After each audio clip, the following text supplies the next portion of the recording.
Good day, everybody, and welcome to another edition of the Military and Foreign Affairs Network. I am your host, the voice of reason.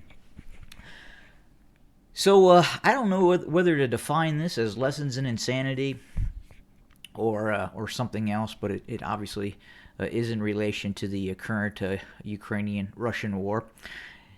And I have obviously the U.S. Debt clock, so everybody can see it. So you can see the big figure there.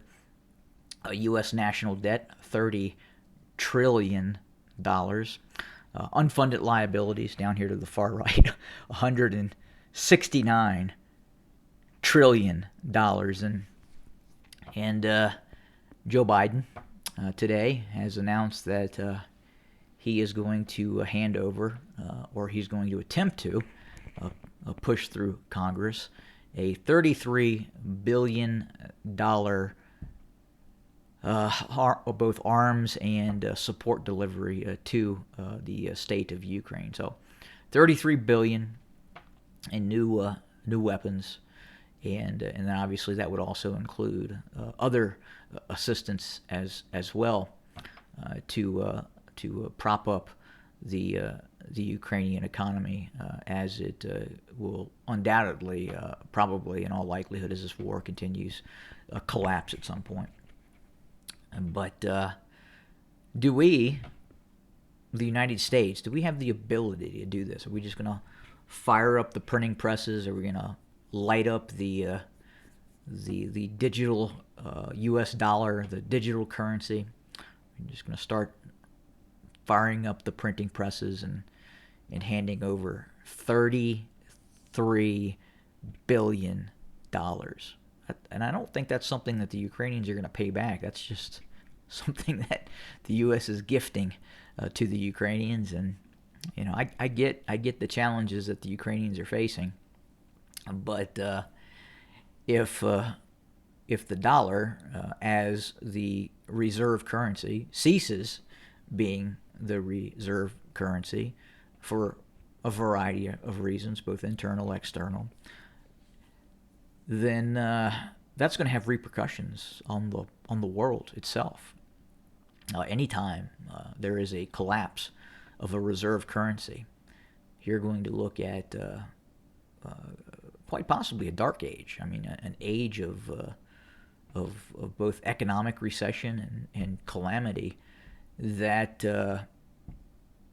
hasn't been seen in some time. And obviously, because of COVID and now obviously COVID was much larger, and are we going to be able to dig our way out of that? It's unknown at this point. But 33 billion, we're gonna push it through, and given the kind of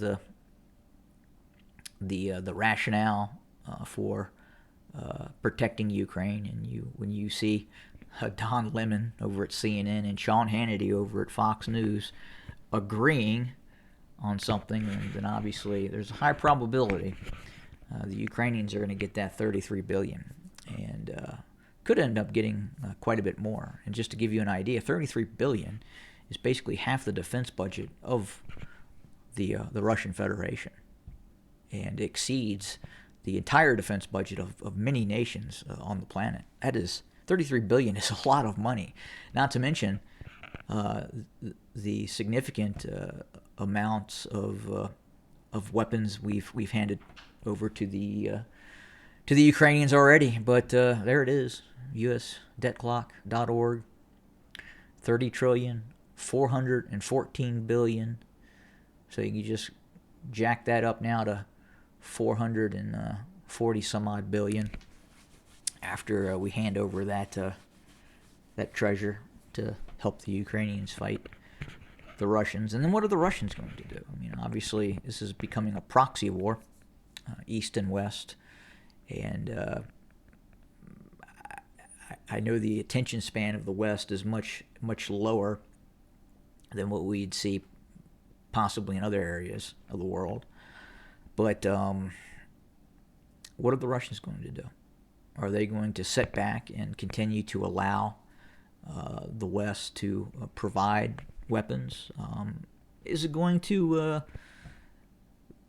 possibly get the Russians to pull back at some point. I don't know. It's difficult to say at this point. It sounds like that Vladimir Putin may actually pull the trigger on acknowledging that it is a war roughly around May 9th and announce national mobilization. And then what happens then? Does the United States sink more money into this? And at what point is it not economically viable? At what point does the United States put at risk its status as the reserve currency because of this possible war, compounding other issues in terms of COVID and a variety of things? But that's all over the news right now and being reported as we speak. $33 billion, and I believe there had been multiple 800 million deliveries to the Ukraine, but this obviously would be the largest economic contribution to its war effort and to stabilize the Ukrainian economy. Hate to see what happens if the reserve currency goes defunct, and that $20 bill in your wallet will have more value as something that you can warm your house with, possibly as kindling, or toilet paper. That may have more value as toilet paper at some point. But we'll see what happens. Have a good day, everybody.